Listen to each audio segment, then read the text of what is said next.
Nggak, luang lu udah berapa emang sekarang? Oke lah. Kalau misalnya gua buang 14 juta sehari, itu habisnya itu Napoleon baru lahir.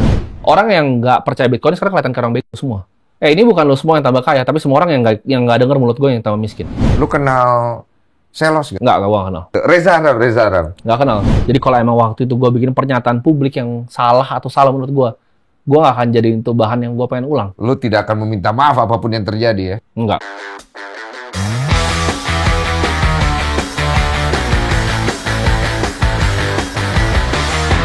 Tepuk tangan dulu ya. Berani. Ini kursi panas buat lu malam ini nih. Tapi dia dengan PD-nya datang ke sini, maka saya sudah menyiapkan uang. Nah, nih gue punya 20.000, gue mau ternak. Oh, dia udah mulai nih? Udah mulai. Oh, udah mulai. Udah mulai. Oh, selalu begitu? Langsung gitu. Oh. Jadi gue mau ternak 20.000 gue, gimana caranya?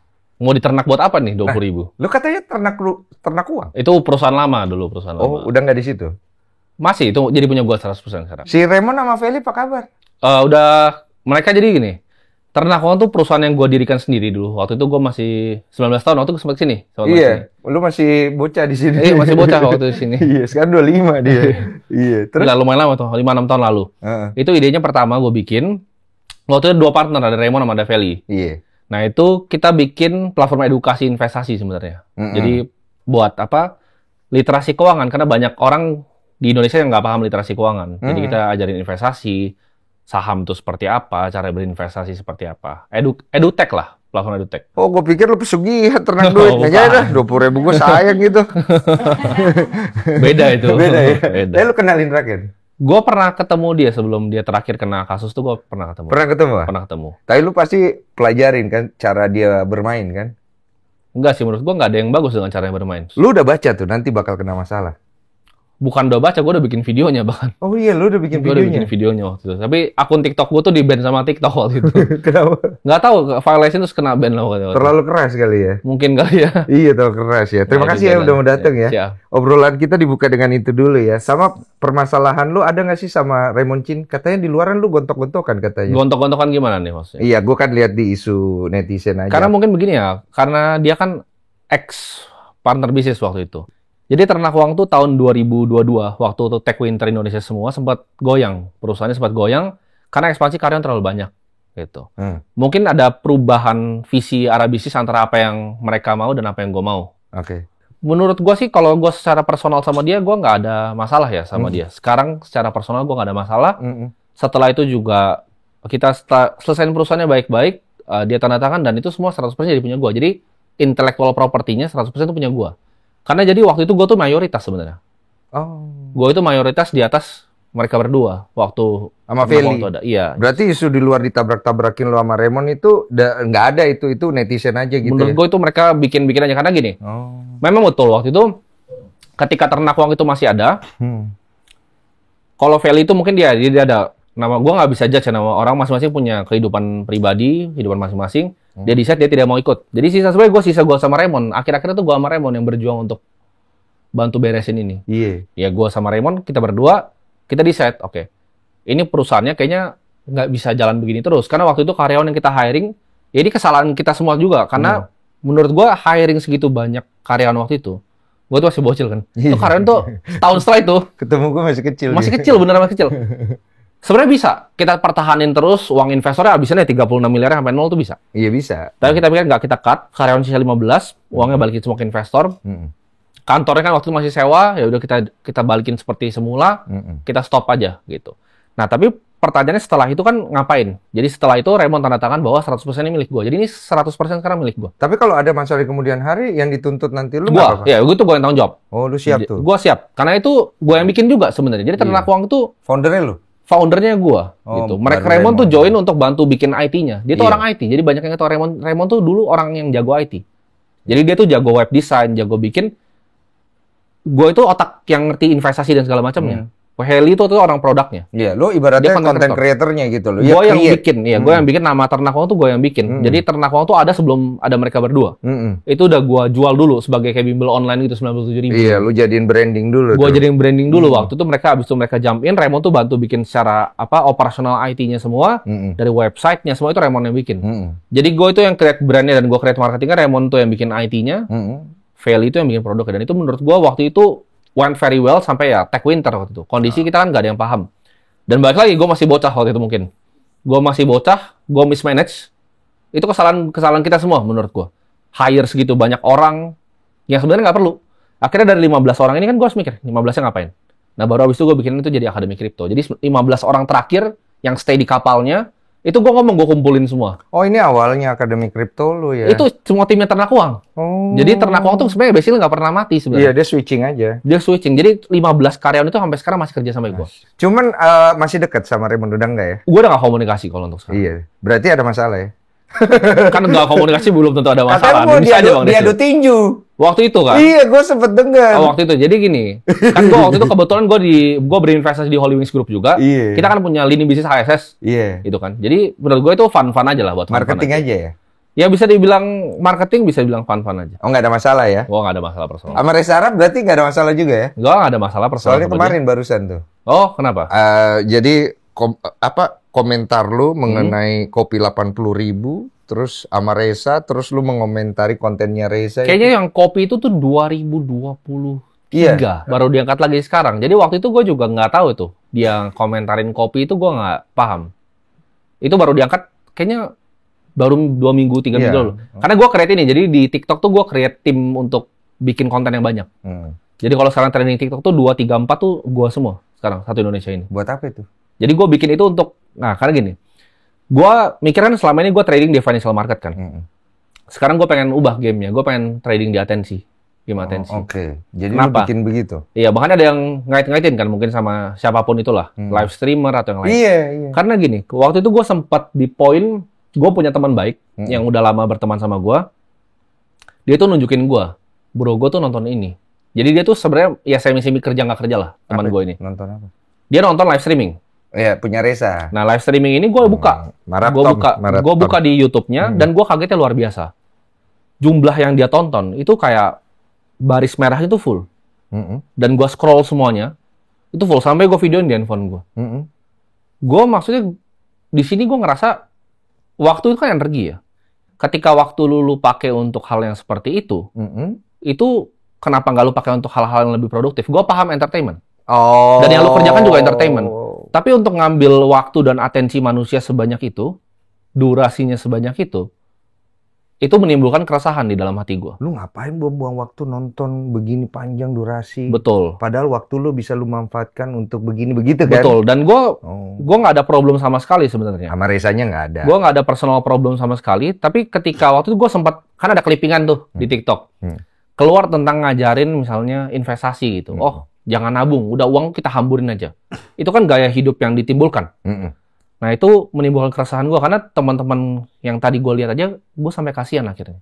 Kok lu sampai begini? Karena dia bilang ke gue pembelaannya seperti ini. Mungkin ada waktu, orang-orang tuh waktu itu kesepian. Orang kesepian, dia buka di iPad nih misalnya kayak gitu kan. Bahkan misalnya sama 2 teman yang lain, tuh sambil ngerokok, sambil minum, sambil nonton itu. Jadi mereka ngerasa ditemenin.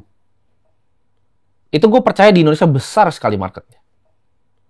Cuman gue rasa, gue kan punya misi hidup untuk edukasi di negara ini. Gue pengen Indonesia jadi negara yang lebih baik. Itu menurut gue bahwa Indonesia one step mundur. Opini gue pribadi. Oh lu bingung, kenapa masih banyak ya orang nonton hal-hal seperti ini? Yang 12 jam sehari itu waktu yang bukan main buat ditonton. 12 jaman gitu ya, menurut lu kayak, kok begini gitu, harusnya bisa dipakai begitu maksud harusnya lu? Bisa dipakai untuk hal yang lebih produktif. Karena gue melihat window ini kan orang yang tidak bekerja kan banyak sekali sekarang. Ini kan jumlah pengangguran kita ini meningkat. Iya. Secara negara, by data itu meningkat. Nah ini yang gue khawatirkan dan gue selalu gaungkan. 2030 menurut gue, ini akan lebih sulit nyari kerjanya dari sekarang nih. Tapi kalau banyak orang Indonesia yang menghabiskan waktunya nggak improve skill-nya sekarang, nggak improve otaknya sekarang, mereka fokus ngasih atensi mereka. Ini kan game atensi kan? Yang lo mainin di sini, podcast lain itu kan cuma game atensi. Itu masuknya game of atensi ya? Betul, karena gini, orang banyak yang bilang content creating misalnya kolaborasi itu positive sum game. Jadi lu untung, gue untung. Itu kan zero sum sebenarnya. Ini banyak yang nggak paham. Karena konsepnya adalah waktu. Waktu manusia terbatas. Karena waktu manusia mungkin ada yang punya jatahnya, misalnya gue, let's say si A nih. A tuh punya jatah 1 jam untuk nonton. Mungkin dia habis nih di podcast ini. Habis itu dia udah harus tidur untuk bekerja paginya. Iya, betul. Jadi konten tuh nggak pernah positive sum, selalu zero sum. Artinya ketika lu nonton konten, itu paling nggak ada yang bermanfaat buat lu gitu maksudnya ya? Menurut gue begitu. Boleh ada entertainment, tapi pada taraf tertentu. Dan entertainment-nya juga jangan gini. Gue nggak masalah sama podcast seperti ini atau live streamer yang memang mengakui mereka cuma ngelucu. Itu that's fine. Tapi ketika sudah mulai ada saran untuk lifestyle, saran untuk itu kan secara tidak langsung dicontoh sama masyarakat luas. Sama teman gue tadi. Dia bilang, gue nongkrong sama 3 teman gue yang lain nih, di handphone begitu, gue ikut nongkrong begitu. Merasa di dalam gitu. Merasa di dalam. Jadi mengikuti semua lifestyle yang mau bangunnya siang sekali, segala macam. Itu diikuti semua akhirnya. Dan apa bedanya? Lu juga banyak yang ngikutin lifestyle lu juga jadinya. Tapi bagaimana? Lu. Tapi problemnya kan gue bisa tanya ke sini. Yang ngikutin gue itu hasil hidupnya seperti apa sekarang, dan yang ngikutin seperti itu hasil hidupnya ada seperti perbandingan gitu. Jadi edukasi poinnya. Tapi di sini gue baca, lu pernah menyebut kuliah itu scam katanya. Ya. Pendidikan dan kuliah itu kan beda. Kuliah itu sebuah instansi, pendidikan tuh sesuatu hal yang kita bisa pelajari tanpa kuliah. Oke. Bukan berarti gue orang yang nggak kuliah, bukan berarti gue nggak berpendidikan. Oh, nangkep gue. Nah, di sana dan gue merasa banyak sekali cara lain untuk belajar selain kuliah sekarang. Kuliah ini gue on note nih, makanya biar orang nggak potong-potongan. Itu kan bisa dipotong-potong tuh. Dipotong kali ya? Nah, gue bilang, kuliah ada beberapa yang penting. Contohnya seperti hukum, kedokteran, itu lu harus kuliah. Karena lu nggak bisa tahu hukum Indonesia kalau lu nggak kuliah hukum. Iya, betul. Tapi untuk kuliah-kuliah contoh seperti business creation, manajemen, apa sih yang dipelajari sebenarnya?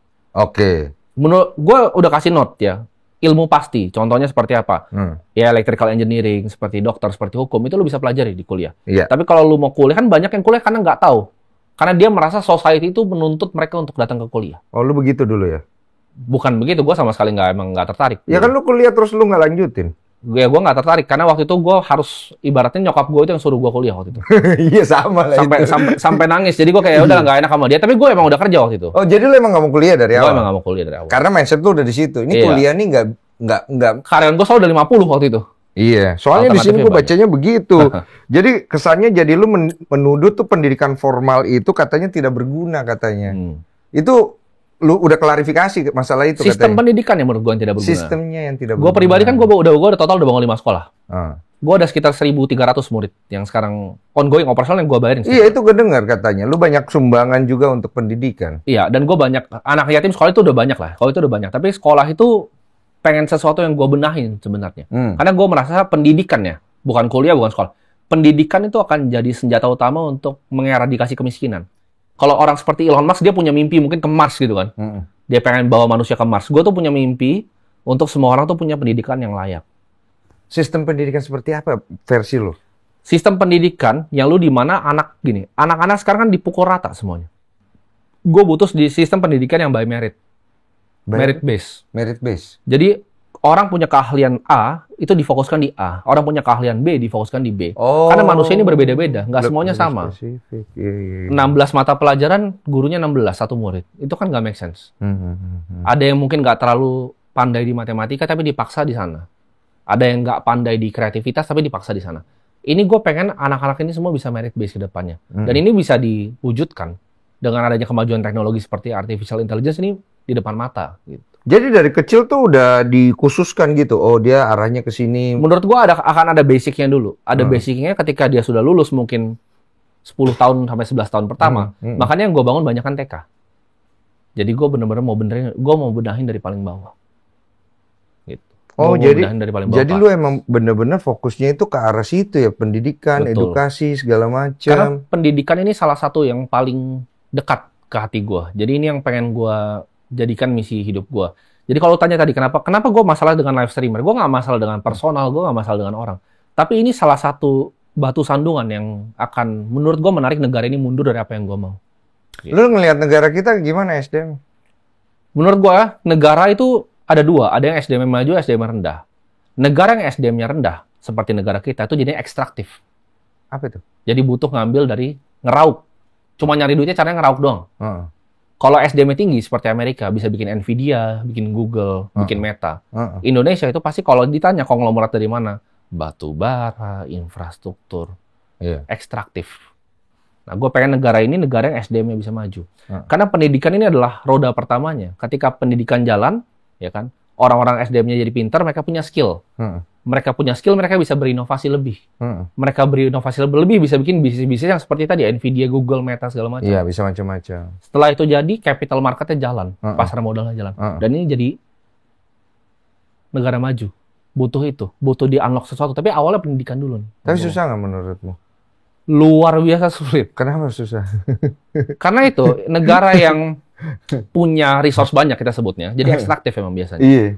Kita kan banyak, kita bisa lihat Iran juga susah kan rakyatnya. Iya. Indonesia ini dikasih batu bara yang sangat banyak, nikel yang sangat 33%, geothermal 40% dari dunia. Iya, pokoknya sumber dayanya banyak lah. Nah, tapi Norway juga banyak. Norway juga punya sumber daya yang banyak. Dia juga punya minyak kan, Iya. yang sangat banyak. Iya. Tapi dia berhasil mengelolanya jadi suatu sovereign wealth fund ini. Iya. Nah, Indonesia ini dengan sumber kekayaan yang luar biasanya, itu harusnya bisa dipakai untuk mesejahterakan rakyat. Iya. Nah, itu bisa dengan pendidikan. Pendidikan diselesaikan, menurut gua semua masalah di Indonesia selesai. Masalahnya di mana menurut lu paling utama? Tadi, orang Indonesia kebanyakan sukanya nontonnya entertainment yang tidak ada gunanya. Karena ini cuma ganti-ganti format. Oh, makanya lu ke situ berpikirnya ngeliatnya. Jadi kan pertanyaannya kenapa gua akhirnya nyalain kamera? Kan gua bisa aja diem-diem di belakang kan? Iya, kegelisahan lu itu akhirnya lu tuangkan di situ. Walaupun itu akhirnya jadi kontroversi, lu nggak ada masalah. Nggak ada masalah, semua orang juga mainin game bola mata ini pakai kontroversi kan. Dan salah satu hal paling kontroversi yang kemarin gue tahu tentang lu, katanya lu diisukan bikin konten meniru Andrew Tate katanya. Gue begini, meniru. Andrew Tate ada niru Donald Trump nggak? Gue rasa ada. Semua kan bukan ngikutin soalnya. Bukan, maksudnya gini, apakah podcast di Indonesia pertama meniru tuh hal yang menurut gue paling bodoh ya, karena tidak ada hal baru yang di bawah matahari ini yang gue tahu. Kalau itu iya ya, tidak ada hal yang baru. Tidak ada hal yang baru, apapun yang lu pernah lakukan. Minimal terinspirasi ini, gitu. Pasti ditiru. Semua ilmu yang lu punya tuh tiruan. Semua kata-kata yang lu pikir ada di kepala mereka masing-masing nonton ini. Minimal. Mati-mati niru nih. Itu omongan bokap nyokap lu itu, yang lu pelajarin dari kecil tuh omongan guru lu di sekolah. Iya. Gue nangkep kalau dari poin itu. Jadi menurut gue nggak ada yang bisa bilang si A niru si B, karena belum tentu idenya dari si B. Paham nggak? Paham gue. Jadi jawabannya nggak ada yang gue. Cuma kenapa lu membiarkan isu itu dan lu kembangin isu itu? Maksudnya gini, gue nggak ada gunanya di negara seperti ini untuk kita klarifikasi sesuatu yang kita tidak ini. Ini jelek Indonesia contohnya, tuduhan ya, ijazah palsu.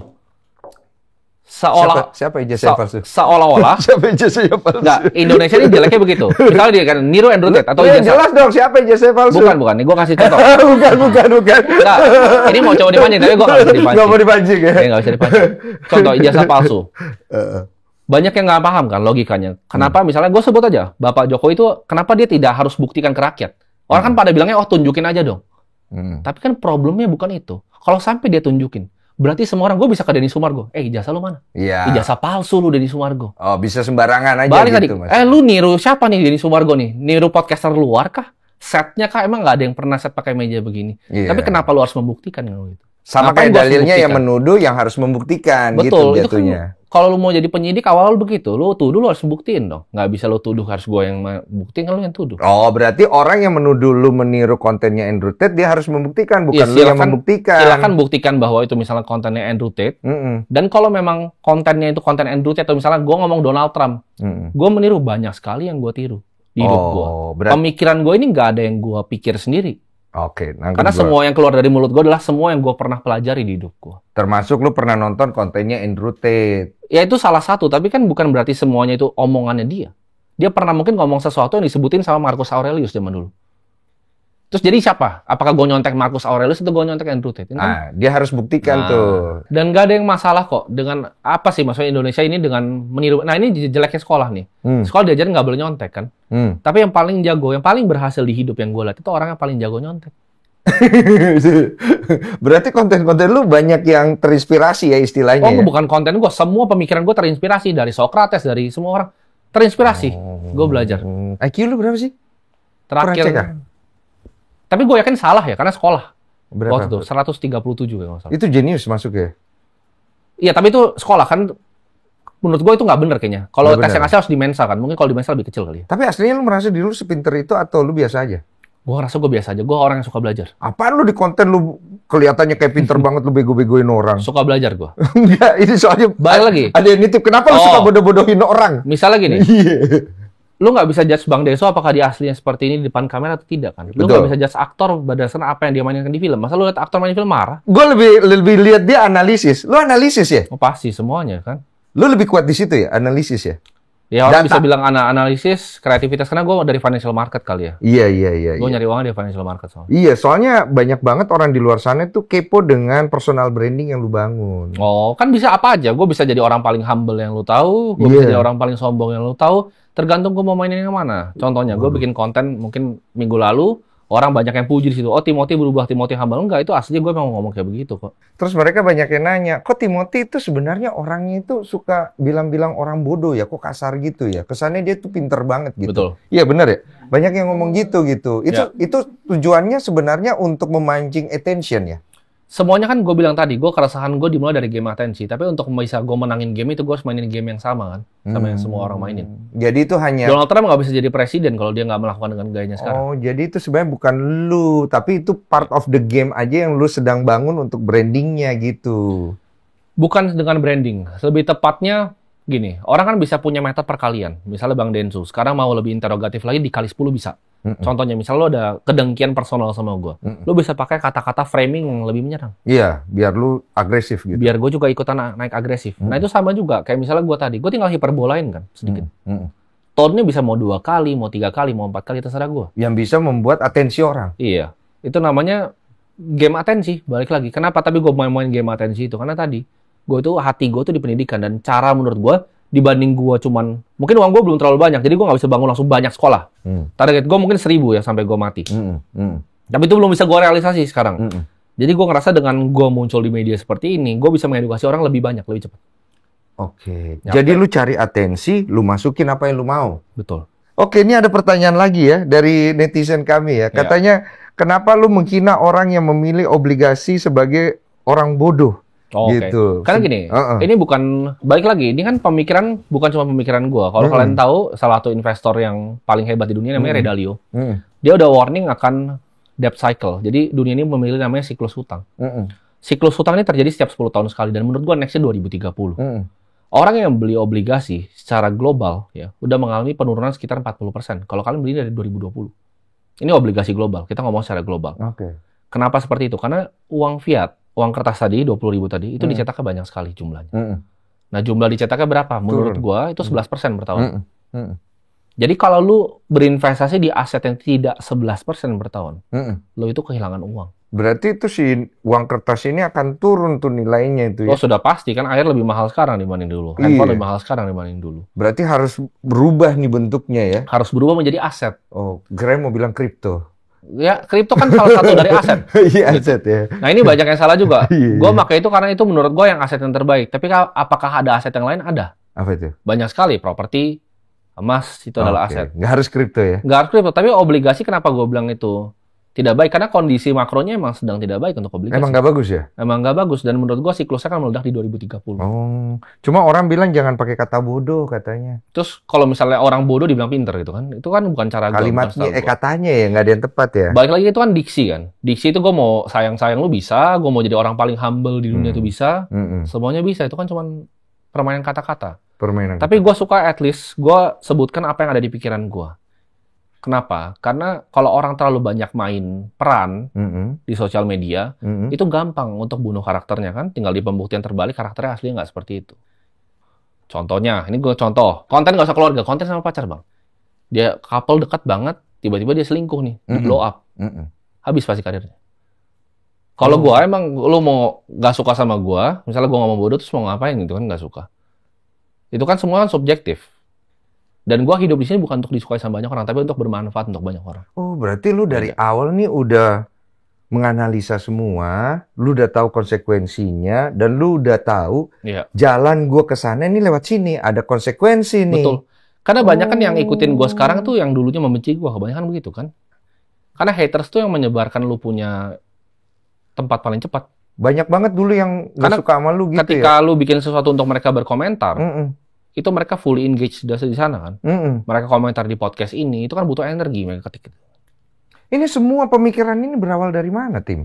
Karena tadi gue suka baca, gue suka baca banyak hal, gue suka pelajari banyak hal. Gue adalah pelajar dari hidup. Jadi gue pelajarin. Suka baca buku? Dulu pas kecil gue suka sekali baca buku. Tapi investasi ya bukunya. Buku investasi. Gue suka baca buku investasi. Ke atas-atas. Dan menurut gue banyak pattern di dunia ini. Sama seperti tadi kan gue bilang tadi. Ada siklus hutang yang bisa bikin obligasi meledak. Semua ini ada patternnya. Manusia kan juga ada patternnya. Atensinya apa, fear-nya apa, ketakutannya apa, greed-nya, serakahnya apa, hope-nya apa. Itu kan bisa di-trigger. Gue tinggal bilang anjing lu semua kan mungkin ada yang udah kesel sama gue. Iya. Itu kan bisa dimainin kayak gue main boneka. Oh, jadi kayak anjing lu semua. Nah, ini adalah sebuah analogi dari kata. Lu bisa putar begitu ya? Bisa dibikin. Manusia kan bisa digerakkan by komunikasi. Oh, lu udah pelajarin tuh algoritma sampai kayak begitu? Bukan algoritma, itu kan dipakai dari zaman perang, propaganda, semua sama. Kalau lu sendiri kan bisa sampai di titik kayak begini tuh ada trigger-trigger tertentu nggak?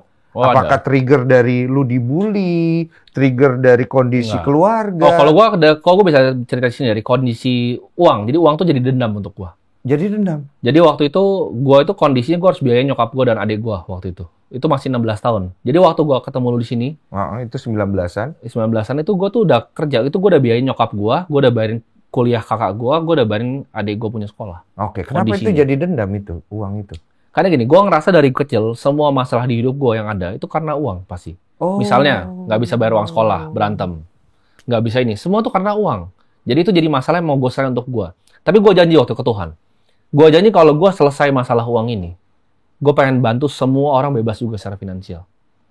Jadi itu dulu yang gue pengen lakukan dengan semua konten-konten ini, gue pengen orang bebas finansial.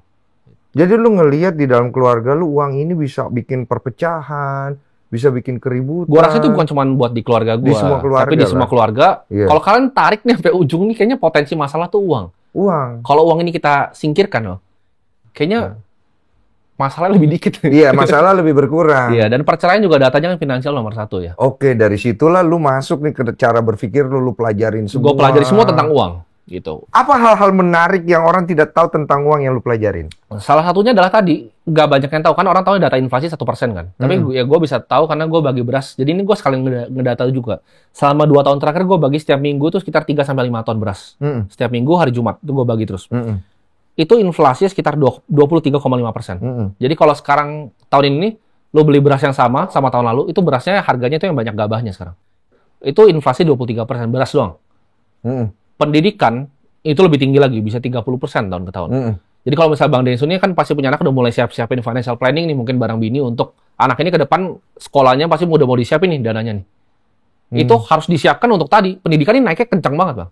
Apa yang akan terjadi? Kok sekolah harganya mahal-mahal banget gitu? Itu disebut karena inflasi, jadi banyak yang nggak paham konsep ini. Konsep ini sederhana menurut gua. Inflasi adalah di mana uang lu tuh dicetak. Gitu. Jadi uang itu bisa beredar Bang. Iya. Jumlah uang yang beredar ini makin banyak. Karena uang yang beredar makin banyak, maka barang-barang makin mahal. Betul. Nah, ini kan dibilang di sekolah nih. Bagaimana kenapa gue nggak suka sekolah? Kan pelajarannya menurut gue nggak semua benar. Ini kan teori orang kira ini udah lama sekali. Ini belum 100 tahun. Yang bikin namanya John Maynard Keynes. Ini didoktrin sebagai hal yang bagus nih. Menurut gue ini bukan hal yang bagus. Nggak ada hal yang bagus dengan adanya inflasi. Kalau 3% mungkin ada yang bagus. Tapi kan realnya nggak segitu. Berasnya gue tahu 23,5%. Iya. Jadi ketika lu bekerja nih Bang, contoh ya, lu gaji UMR nih 4 juta. Dulu rumah 500 juta mungkin masih oke. Di pinggiran tapi masih bisa ditinggalin. Sekarang 500 juta dapat apa di sini? Ada nggak di dunia ini yang memainkan ini semua? Oh ada dong, pasti ada. Pemainnya ya ada pasti ya? Pasti ada. Untuk memainkan ini semua di sini, kan lu pasti pelajarin itu. Enggak, ini kan semua gamenya gini Bang. Let's say Bang Densu, saya kasih semua uang ada yang ada di dunia. Terus Bang Densu mau ngapain dengan uang itu? Saya? Pasti bingung kan, soalnya uang juga buat apa di ujung-ujungnya. Jawaban adalah manusia ketika sudah punya semuanya di dunia, yang dia mau adalah kontrol. Jadi kontrol itu format dari kekuasaan kan. Ini untuk kontrol. Jadi sistem fiat ini gue sebutnya, sistem fiat ini itu diciptakan, itu di Jekyll Island. Jadi sebuah pulau. Ini zaman dulu ya. Presiden Amerika dulu yang pernah ngomongin ini pun nggak ada yang berani ngomongin ini. Dari ada sebuah kartel yang bikin semua ini terjadi seperti sekarang. Dan 1971 Presiden Richard Nixon itu lepas uang dari emas. Nah ini mungkin gue jelasin dari kertasnya dulu nih. Kenapa formatnya kertas? Zaman dulu orang transaksi pakai emas Bang. Nah gue kasih contoh sederhana aja. Kita ke zaman kerajaan kuno. Misalnya Bang Densu itu adalah pekerja sama seorang raja. Bang Densu digaji dengan kepingan emas. Kepingan emasnya itu perlu diinvestasikan nggak Bang?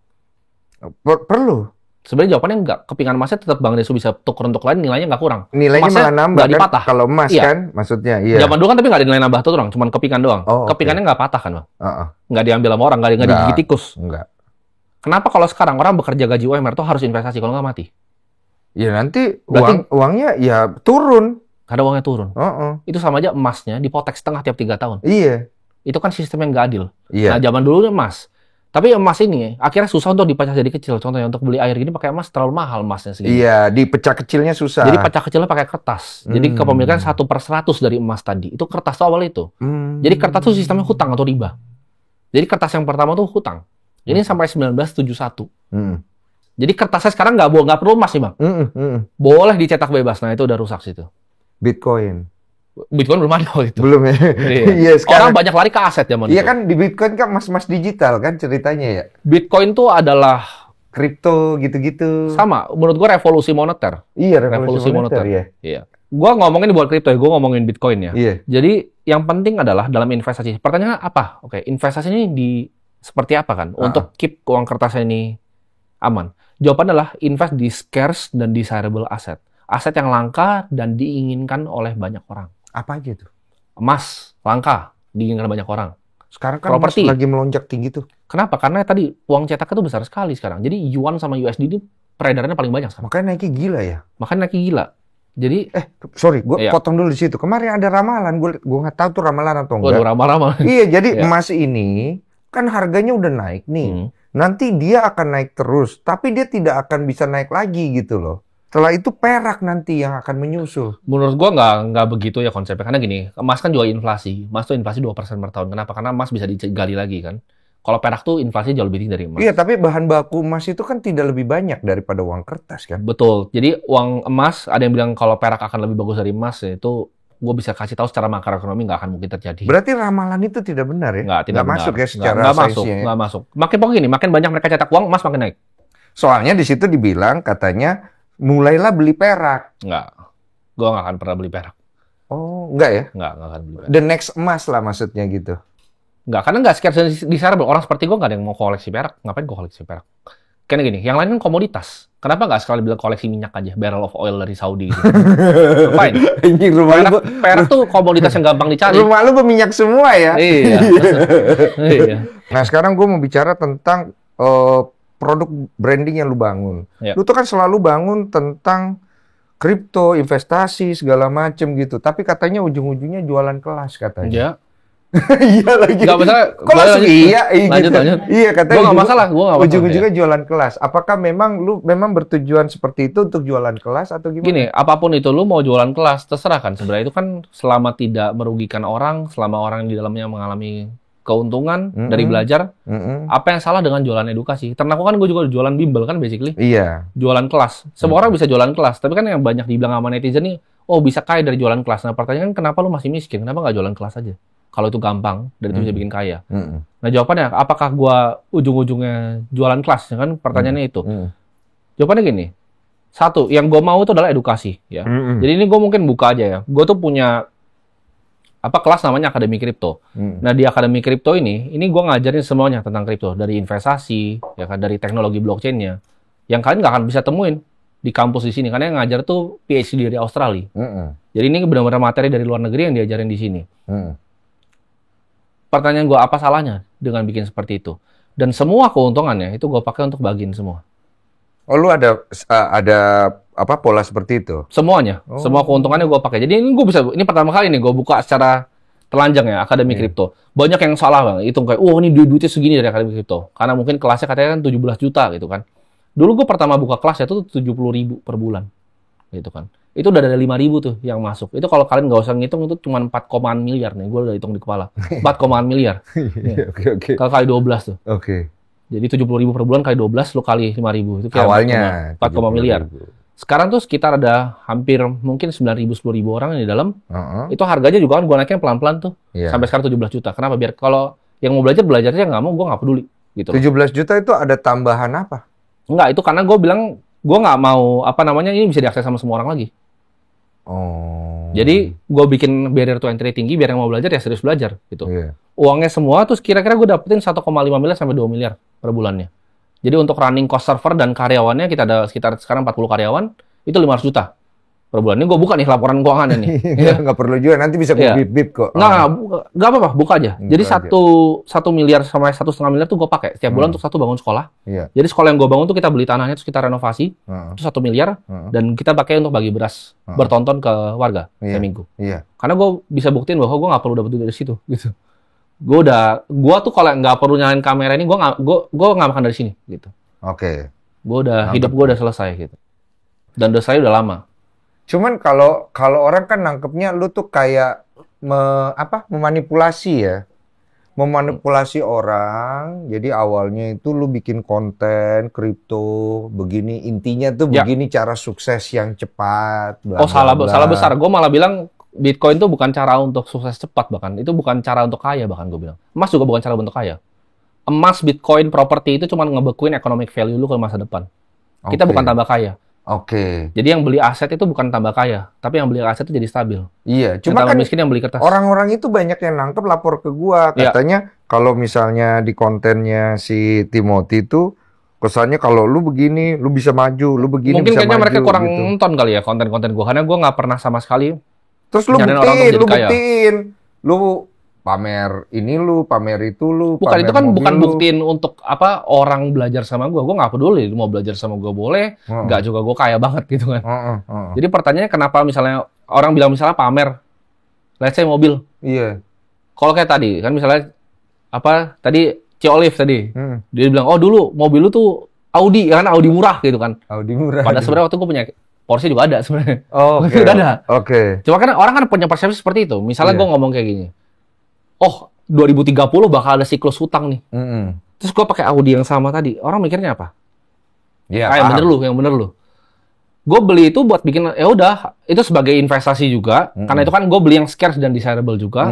Orang bilang, kenapa beli mobil sampai seperti itu? Gue beli aja mobil 30 miliar. Karena orang yang punya akal sehat pasti tahu yang punya mobil 30 miliar tuh duitnya berapa kira-kira. Minimal tuh kalau mobil 30 miliar, minimal uangnya berapa? Ya pasti minimal ratusan lah. Ratusan tengah ke atas lah. Oh, di atas 300 lah? Pasti di atas 300, nggak mungkin. Even OKB pun nggak mungkin, karena nggak bisa beli. Siapa yang mau jual ke dia? Nggak ada yang mau jual mobil ke dia. Karena mobil cuma 500. Lu punya mobil 30 miliar? Ada. Berapa biji? Satu. Karena itu memang mobil impian gua, dan itu investasi juga kan. Berarti uang lu udah ratusan miliar? Ya, ratusan ada. Lah, kata Cici waktu lu kesini masih ratusan juta, puluhan juta katanya. Mana itu? Kan balik lagi. Itu kan waktu itu apa yang dia tahu dari apa yang dia lihat gue. Tapi waktu kesini udah miliaran. Gue udah miliaran. Gue udah miliaran. Puluhan baru. Gue punya mobil kok. Gue punya Porsche waktu itu. Puluhan miliar lah. Nggak nyampe puluhan miliar. Miliaran lah. Miliaran. Masih tapi satu digit lah.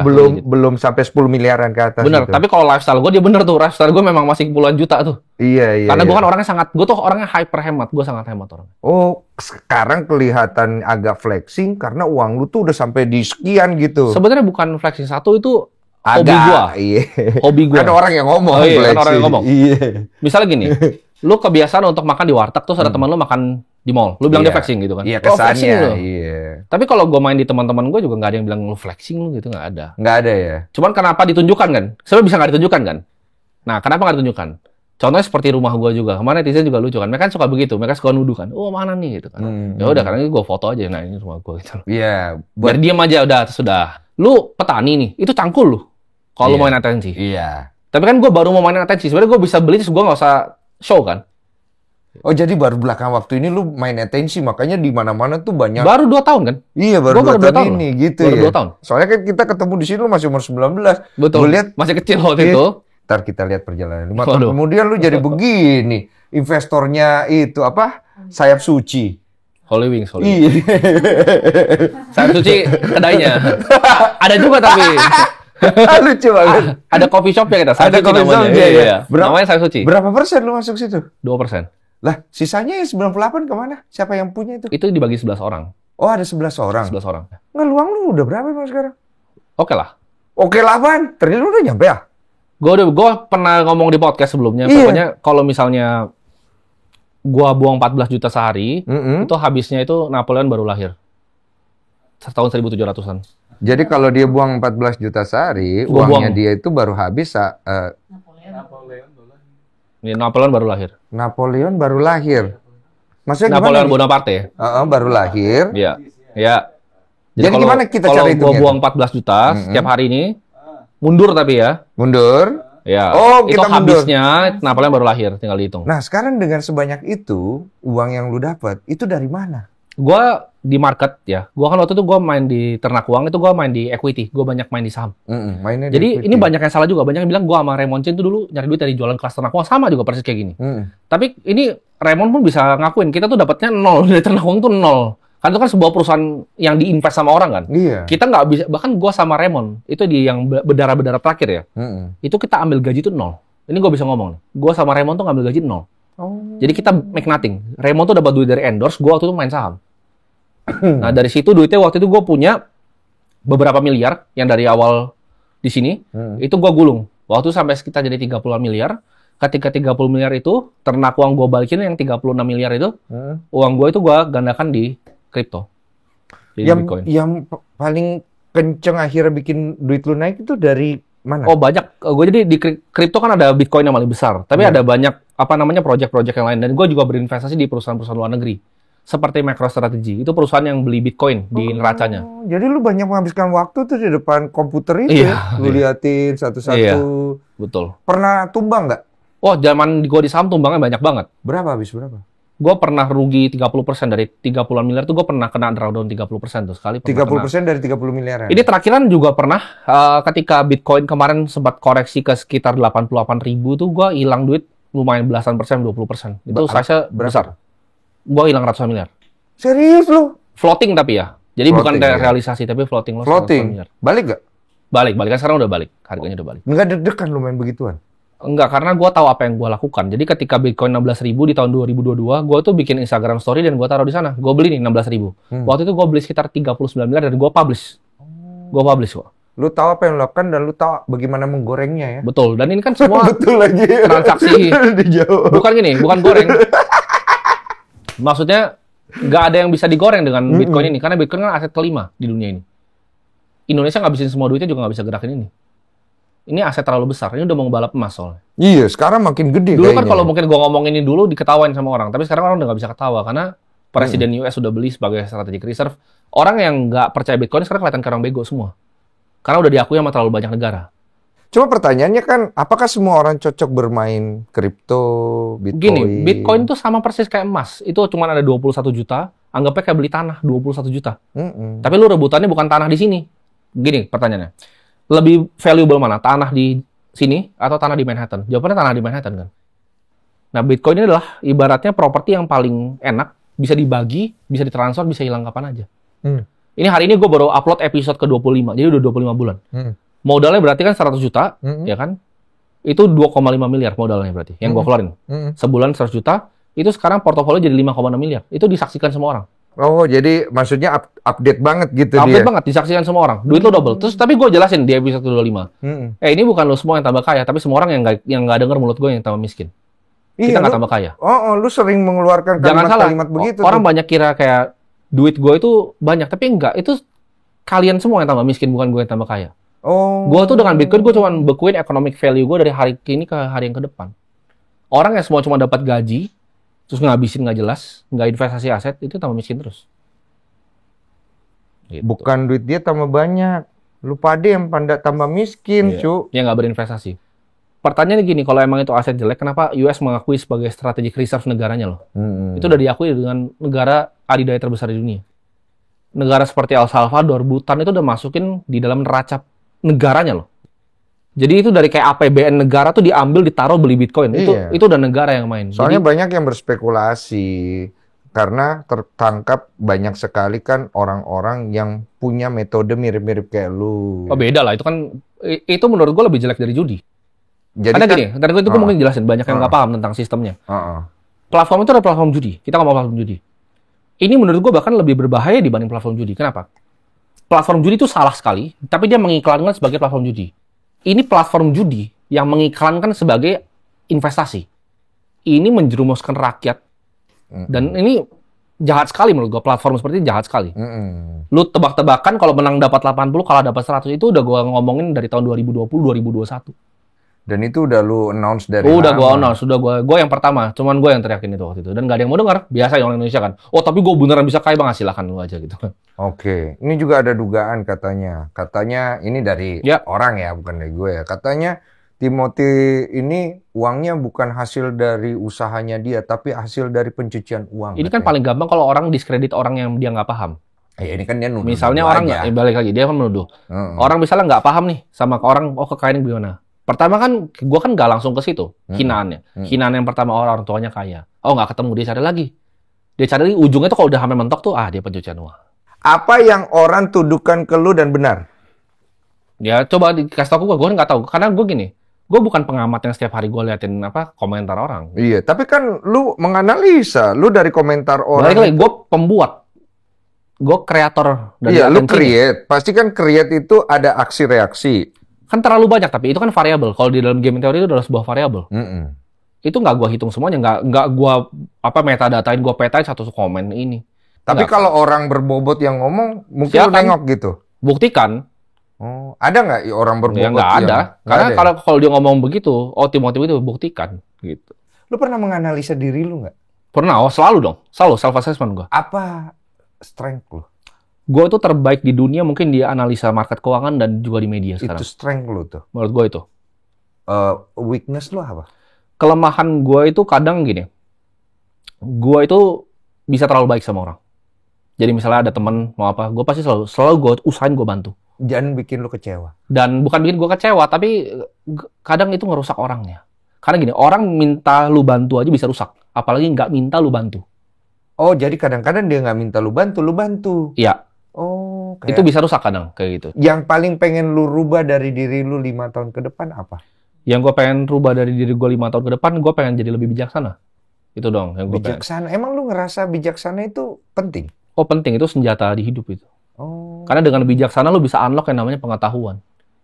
Karena kalau pride itu tinggi sekali, lu nggak bisa jadi orang yang bijaksana. Lu harus bunuh ego dan bunuh pride. Jadi kalau lu menilai... Dan tadi mungkin kelemahan gue yang gue tambahin ya, itu ego dan juga pride gue. Karena gue tuh punya ibaratnya, ya bisa dibilang harta, bisa dibilang pencapaian yang lebih dibanding orang-orang seumur gue. Bahkan gue bisa bandingin di dunia, liquid ya.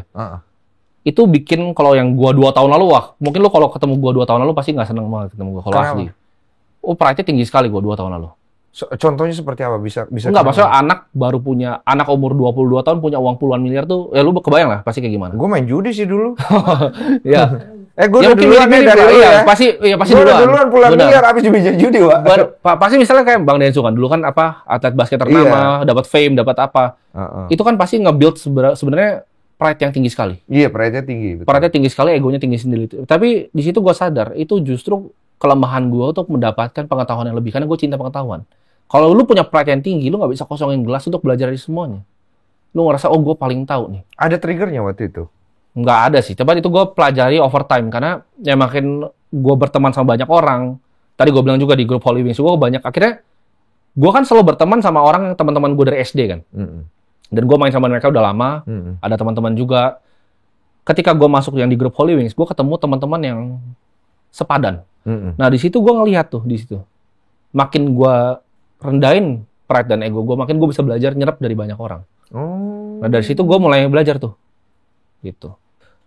Kebijaksanaan tuh lebih penting dibanding emas. Orang mendingan ambil semua duit gue dibanding ambil wisdom gue. Ande-ande nih, maaf ya. Ya. Uang lu diambil sama Tuhan. Ya. Lu nggak apa-apa itu? Nggak apa-apa.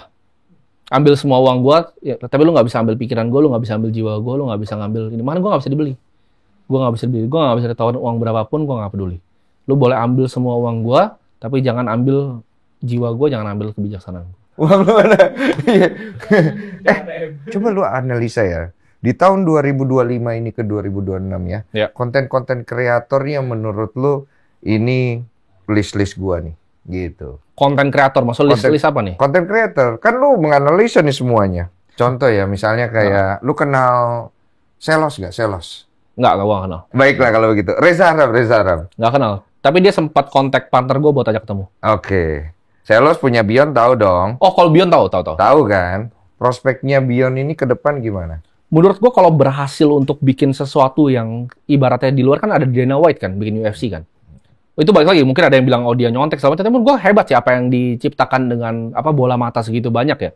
Dia harus bisa lihat angle monetisasi yang paling pasnya di mana, apakah itu dari pay-per-view, apakah dari sponsorship. Mungkin bisa copy modelnya UFC, kalau bisa di-grow terus ya pasti bagus lah. Asal fokus. Bisa besar ya? Apapun yang dikerjakan dengan fokus dan sepenuh hati itu bisa besar. Holy Wing Sport bisa saingin itu atau lebih besar? Gini, HSS itu kan salah satu HSS, ya? Iya. lini bisnis kita. Kalau sekarang kan gue bukan orang yang ngeliatin di sana banget gitu. Dan gue bukan yang pencinta combat sport sampai gue ngikutin. Jadi gue tuh orang selalu ngomong apa yang gue paham dan gue tahu. Jawabannya adalah gue nggak tahu. Jawabannya gue nggak tahu. Karena balik lagi, Holy Wings pada core bisnisnya kan bukan itu. Dan itu kan salah satu bagian. Kita kan bisnis kita banyak sekali. Itu salah satu bagian. Tapi apakah salah satu bagian ini bisa mengalahkan, misalnya tadi lu sebut Beyond? Jawabannya gue nggak tahu. Bisa iya, bisa kalah. Namanya dan itu bukan 1 meter yang penting buat lu sekarang. Kalau pribadi untuk gue bukan ya, karena gue juga bukan pencinta ya. Sport. Kadang suka nonton sih, cuman gue bukan yang pencinta kayak.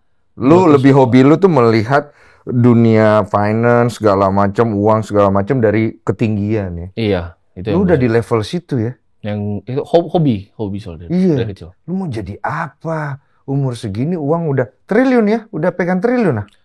Ya kita ngomong valuasi aja lah. Iya, kalau dihitung-hitung sampai siapa tadi namanya yang lahir itu? Napoleon Bonaparte mah harusnya triliun ya. Iya. Gimana rasanya pegang uang triliun, cuy? Rasanya beban untuk gua. Beban untuk bagaimana caranya gua bisa membagikan ini semua. Karena gua mau mati dengan 0. Mau mati dengan 0? 0, ya. Jadi gua nggak mau tinggalin apapun untuk anak-anak gua.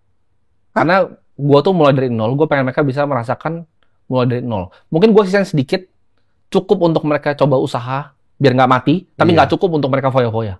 Tapi semua sisanya mau gua, kayak Warren Buffett lah, mau gua habisin. Karena gua idolanya Warren Buffett. Mau gua habisin semua di pendidikan nih, gua mau bangun 1000 sekolah.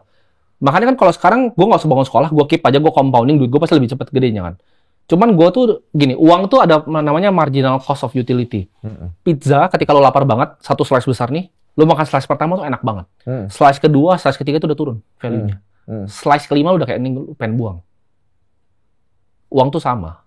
Mungkin di 10 miliar pertama gue norak, 30 miliar norak, 100 miliar pun wah beli penthouse, beli. Tapi setelah udah lewat dari itu ya, apa kita tinggal di Indonesia ya, nggak banyak yang gue bisa lakukan dengan uang, itu justru jadi beban untuk gue. Masas. Waduh, gue nggak suka pijit, nggak hobi pijit gue. Lu nggak bandel-bandel lu? Gini, orang kan mereka punya kesukaan masing-masing ya gue sebenarnya. Iya betul. Tapi yang gue benar-benar suka tuh mungkin 1 multiplying duit tadi, 2 jadiin uang itu manfaat untuk sebanyak-banyaknya manusia. Berarti itu harta kan masuk nih ke lu nih. Iya. Tahta? Enggak. Tahta nggak masuk. Gue nggak pengen kekuasaan. Karena gue lebih pengen pakai hartanya itu untuk dibagikan ke orang. Wanita? Wanita ya pasti ya, mana mungkin pria nggak suka wanita kan itu.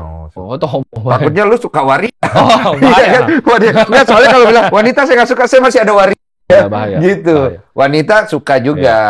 Berarti lu masa muda lu ini, lu ingin mencari apa yang menurut lu proporsional buat lu, sampai lu mendapatkan kebijaksanaan lebih jauh lagi. Betul. Untuk berkembang dan bertumbuh, sampai nanti akhirnya gue bisa jadi manfaat. Jadi manfaat. Family, is it really important for you one day in the future, atau is a part of the journey aja? Part of the journey, tapi itu secondary ke tujuan utama gue.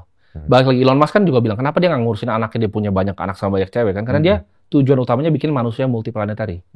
Itu dia mungkin lebih hebat jauh dari gue. Gue mungkin cukupnya sampai bikin 1000 sekolah gitu mungkin udah. Gitu. Udah, game over habis. Sebagai penutup, ada satu pertanyaan dari salah satu netizen. Kalau Anda bisa mengulang kembali sebuah pernyataan publik yang sudah pernah Anda buat katanya. Ya.